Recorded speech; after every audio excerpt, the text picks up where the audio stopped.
Olá pessoal, tudo bem? Hoje a gente vai mergulhar numa daquelas histórias que todo mundo já ouviu falar, mas que tem camadas e mais camadas de significado.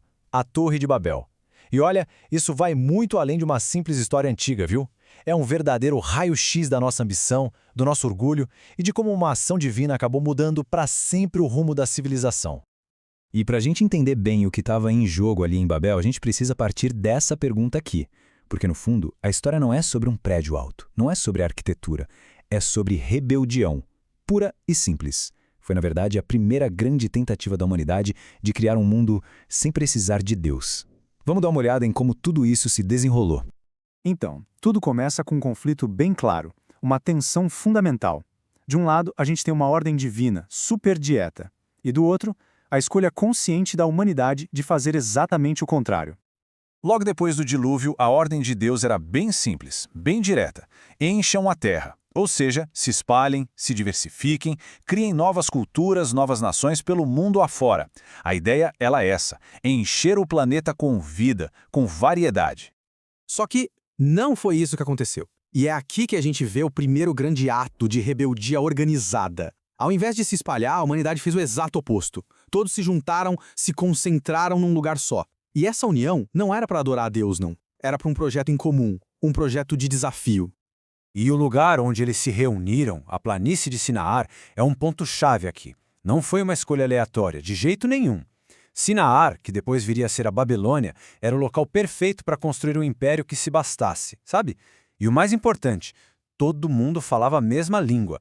Imagina o poder disso? A capacidade de se organizar para um objetivo em comum, que nesse caso era um objetivo de rebelião, era, assim, sem limites. É aí que a gente chega no coração do projeto deles. Porque não se tratava só de construir uma cidade, entende? Era muito mais. Era uma declaração de independência. Aquela torre era um símbolo do poder, da glória, da autonomia do ser humano. E é só prestar atenção nas palavras que eles mesmos usaram. Vamos construir para nós, para que façamos um nome para nós. Percebe? O foco está todo neles. O objetivo ali nunca foi dar glória a Deus. Era sobre fama, sobre poder, sobre criar um legado que colocasse a humanidade e não um Deus no centro de tudo. Então o ponto central é esse. Aquela torre era muito mais que tijolo e argamassa. Ela era, na verdade, um monumento a 3 motivações espirituais bem complicadas. Primeiro, o orgulho. Aquela ideia de a gente consegue chegar aos céus por conta própria. Segundo, a rebelião, uma oposição direta, de peito aberto, à ordem de se espalhar. E por fim, o que a gente pode chamar de auto-idolatria, a adoração de si mesmos se colocando no lugar de Deus. E a forma como Deus responde a tudo isso muitas vezes é vista de um jeito errado, né? Como se fosse um ato de raiva, de ciúmes. Mas o que a história parece mostrar é algo bem mais profundo. Foi uma intervenção necessária. E, no fim das contas, um ato de misericórdia. E tem uma ironia finíssima no texto que mostra bem essa perspectiva divina. Pensa só, a humanidade está lá construindo uma torre imensa para alcançar os céus. Mas do ponto de vista de Deus, a torre era tão pequena, tão insignificante, que ele precisou descer só para conseguir ver o que estava acontecendo. Isso, já coloca o orgulho humano no seu devido lugar.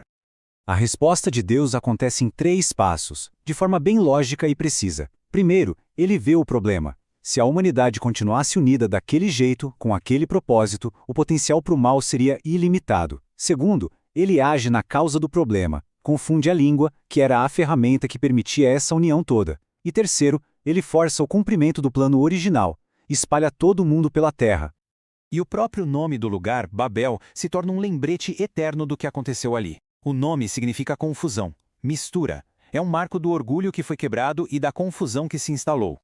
Mas olha que interessante, a história não acaba aí, nessa divisão toda. Milhares de anos depois, lá no Novo Testamento, a gente encontra um evento que é como se fosse o antídoto divino para o que aconteceu em Babel. Esse evento é o Pentecostes. E o contraste entre os dois é impressionante. Pensa bem, em Babel, Deus usa as línguas para criar uma barreira, para separar as pessoas. Já no Pentecostes, o Espírito Santo usa as línguas para criar uma ponte, para que todo mundo, de diferentes nações, pudesse entender a mesma mensagem. A divisão que começou em Babel encontra a sua cura, a sua reconciliação no Pentecostes.